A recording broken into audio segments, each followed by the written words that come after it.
Yes, it is. That was the wrong way to start off. It really was. Shall we start again? Please, you start. I'm not a prostitute. You don't have to pay me up front. And there's a limit to the number of sessions we can have. The limit is 6. Shall we get undressed? Sure. That was a scene from the movie The Sessions, where Helen Hunt plays the character of a sex surrogate therapist, and she is hired by a man who is paralyzed from the neck down because of polio to have sex with him. He no longer wants to be a virgin, longing for that intimate connection with a woman.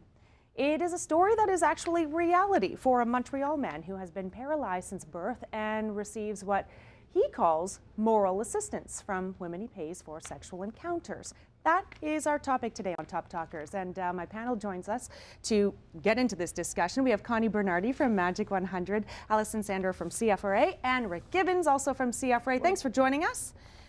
What's your thoughts on this topic? Moral assistance, he says. Do you agree?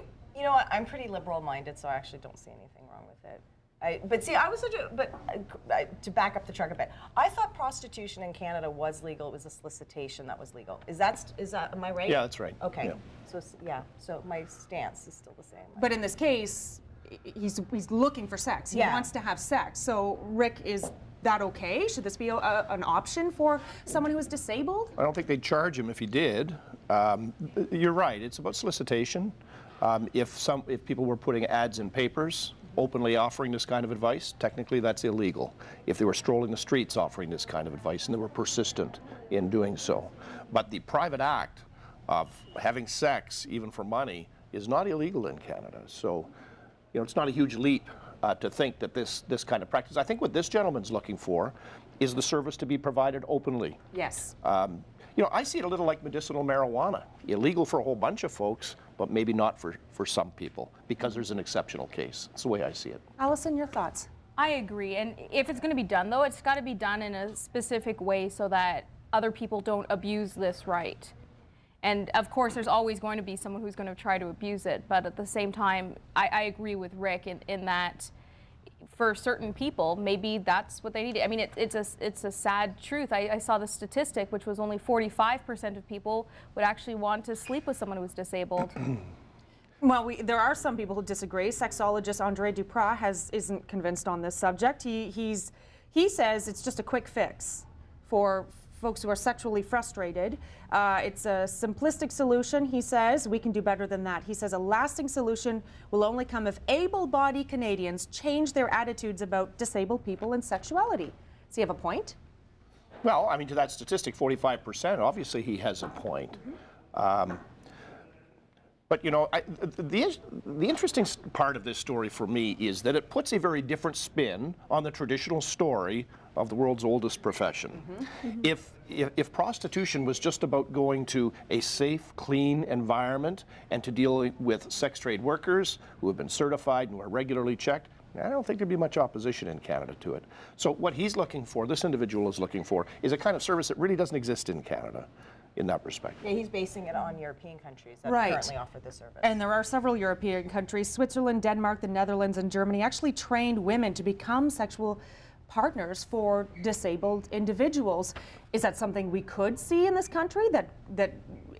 Like you say, there are some people who are allowed to smoke marijuana as a medicinal form. For others, everyone else, it's illegal. Is that something that we could set up in this country and be okay with?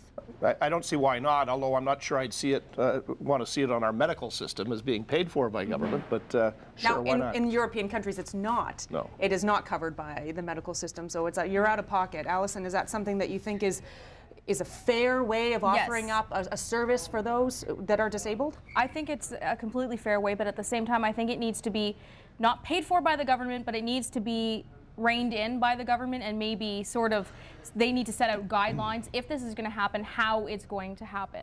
It could be like going for private healthcare. You go to a clinic, right? They're sort of mandated by laws, right? They can't just do whatever they want and give people, operate on people for things that they don't need operations for. But if it's mandated in a certain way and they go in like in a private health clinic and pay for it, I don't see why people would have a problem with it. Or maybe there's a simpler solution. Maybe we could just legalize prostitution, regulate it, make sure it's a safer industry for the client and for service providers, which European countries have done. And there's certainly a body of opinion that suggests maybe that's the direction we should go. You know, trying to push it behind closed doors and off the streets, it's not really working. No. I mean, we hear terrible stories all the time about women being pushed into this trade, into a world that is violent and dangerous. You know, maybe there's a different way that this whole, you know, society could approach this whole issue. All right, good point. We're going to leave it right there. Thank you very much. Rick Gibbons, Alison Sandor, Connie B. That's our panel for today and our topic for today.